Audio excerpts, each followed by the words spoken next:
Well, thank you for coming.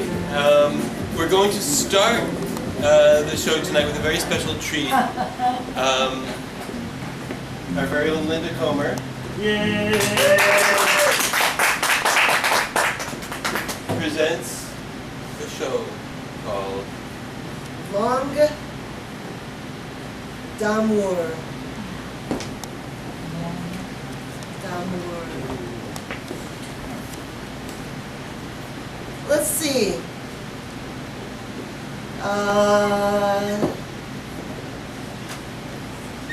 Well, it was on an island.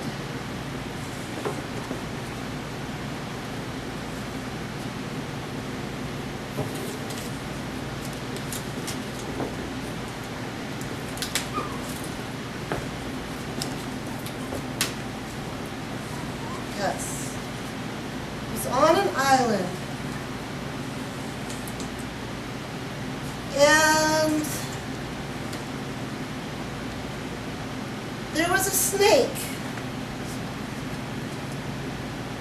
And this snake had legs. And he could walk all around the island. Yes, that's true. A snake with legs.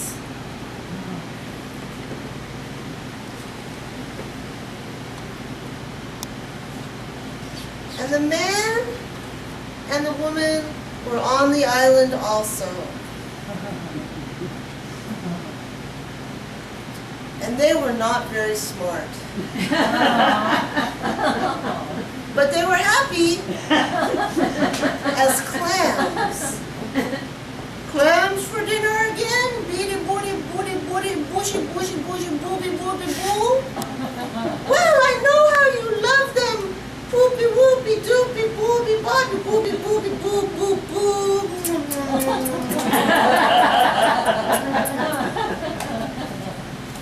Yes.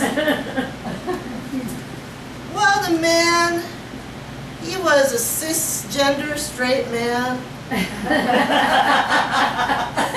And cisgender means that the way that you identify, the way that you feel your own identity and your own sense of gender matches the gender assigned to you at birth.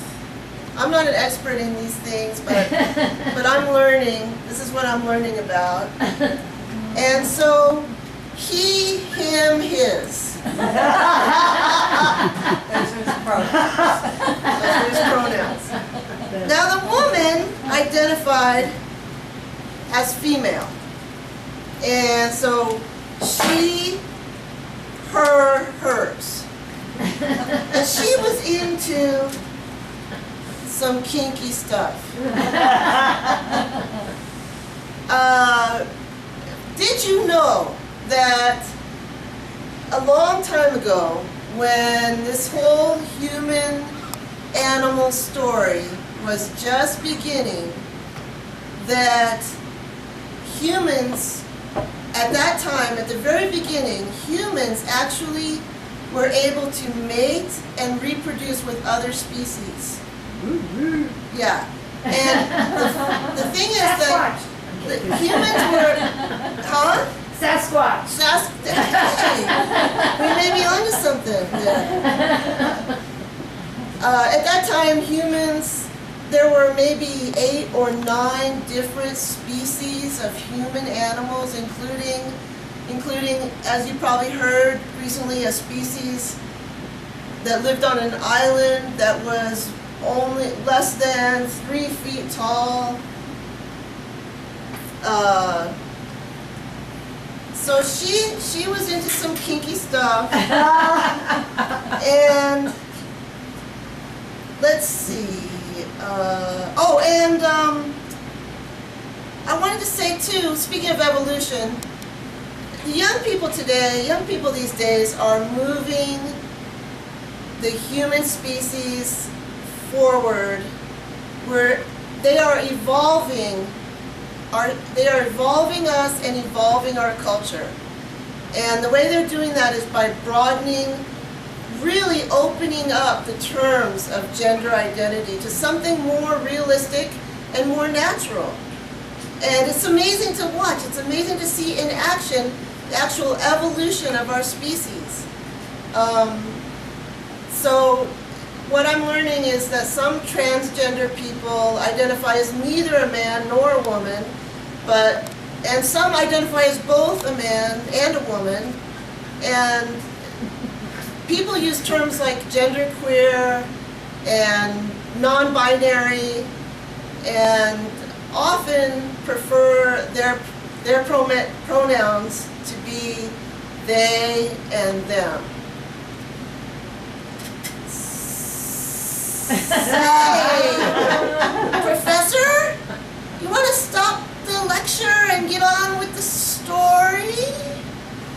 Yes. Let's get on with the story. So, then one evening, the snake was walking about in the garden. He was talking to himself. And he saw the woman, and they started to talk.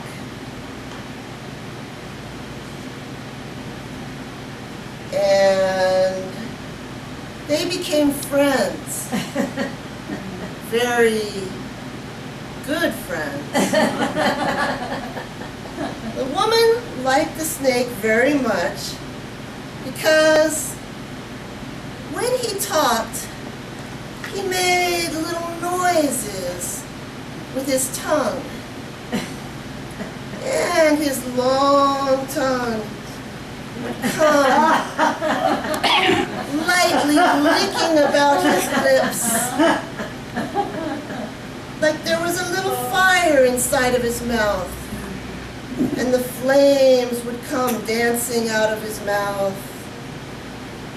And the woman liked this very much.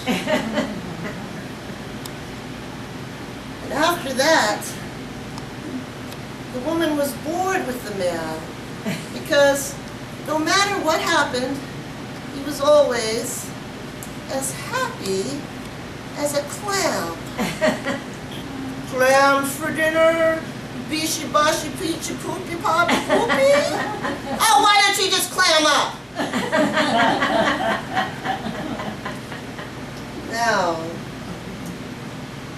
what was the snake saying? Yes, what did he say? Okay, I will tell you. The snake told her things about the world.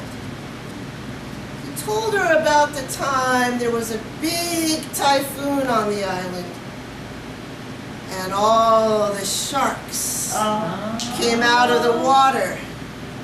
Yes, they came out of the water, and they went right into your house with their big white teeth.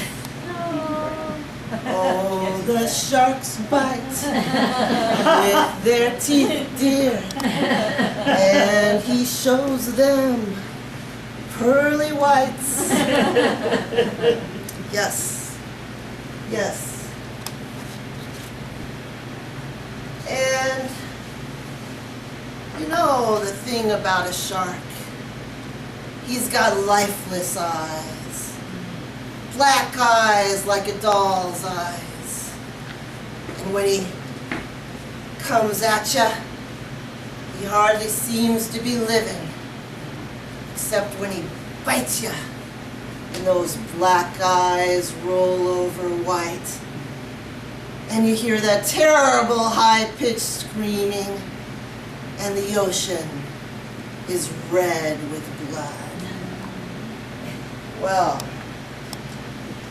the woman heard these things, and she was in love.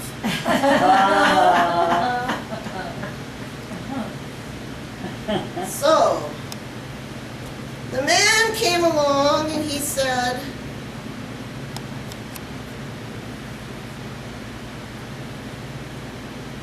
"We have to go now. But the woman did not want to go because she was a hothead. She was a woman in love. But they got into their boat.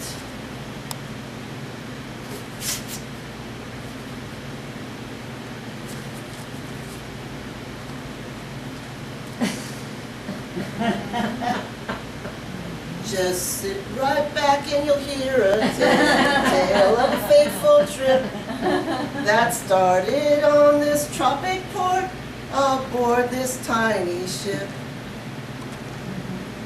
But they never stayed anywhere very long because the woman was restless. She was a hothead. She was a woman in love. And this is not a story my people tell. This is a story by Laurie Anderson that she sings in her song Langue D'amour. And when I do my job, I'm thinking about these things. Because when I do my job, that is what I think about.